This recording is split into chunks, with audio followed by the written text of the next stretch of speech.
adlaw mga kasimanwa. Month of June na naman, and that means Baragatan Festival na dito sa lalawigan ng Palawan. Ano-ano nga ba mga dapat nating i-look forward na activities for this year's festival? Tara, samahan niyo ako sa aking itinerary.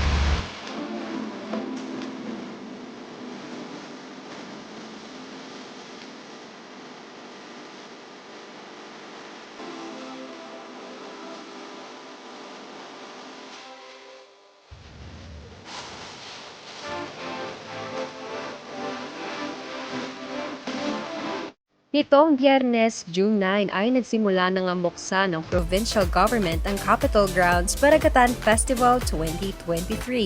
Ito ay sa pamamagitan ng isang misa at blessing ng festival area na pinangunahan ni Governor Dennis Socrates kasama ng iba pang opisyal ng lalawigan ng Palawan.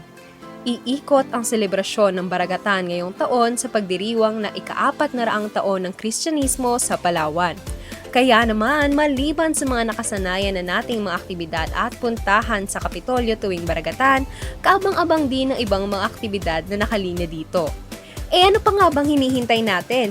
Tara na at ikuti ng mga dapat ninyong puntahan at makita dito sa Baragatan sa Palawan 2023. For our first stop, aming pinuntahan ang Tribal Village. Ito ang kauna-unahang beses na itatampok sa Baragatan ang iba't ibang mga katutubong komunidad sa lalawigan. Nais ng pamahalaan na kilalanin ang mga naging bahagi ng mga katutubong komunidad, kultura, kasaysayan at kwento na mayroon sa ating probinsya.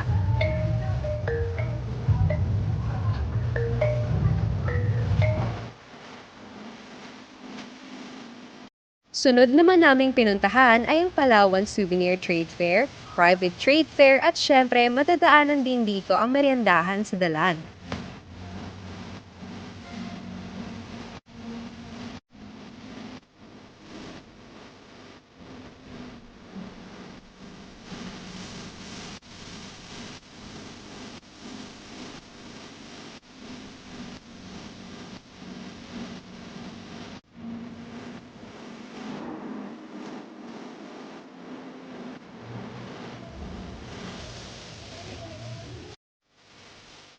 Sa bahagi ito naman sa Kapitolyo, tampok ang mga booth ng iba't ibang munisipyo ng Palawan. Mayroon din silang display ng mga produkto na makikita sa kani-kanilang mga bayan.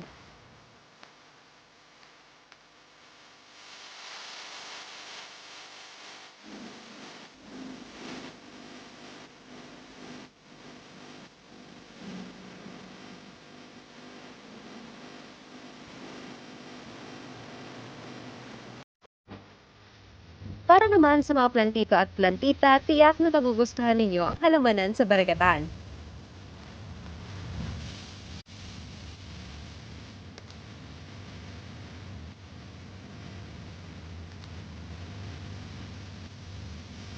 Isa sa mga inaabangan tuwing Baragatan Festival ay ang karainan sa dalaan dito sa may Fernandez Street. Medyo nagugutom na rin ako sa pag-iikot, kaya tara na, kain tayo!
Sa susunod na Biyernes, June 16 ay nakatakda ang grand opening ng Baragatan Festival. Ilan sa mga activities na dapat nating abangan ay ang Mutya ng Palawan, Sarautan sa Dalan, float competition, parada ng mga Palawenyo at marami pang iba. First objective po niya ay ipagdiwa nga po yung pagkatatatag ng ating pong civil government sa Palawan. So gusto ng ating former Governor Badong Socrates magkaroon ng isang okasyon na kung saan po makakapagtipon-tipon po yung mga kababayan nating Palawenyo from all over Palawan.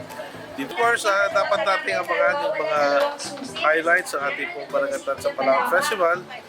For the past several years, nandito po yung ating Karananan sa Dalan, yung ating food festival with konserto sa Baragatan.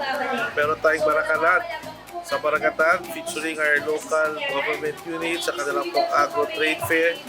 Meron po tayong private trade fair na kung saan po yung isa sa mga nagbebenta dito ay mga Palawan souvenir shops natin. Meron tayong mga private concessionaires from Manila and other parts of the country na dala-dala rin kanilang mga produkto.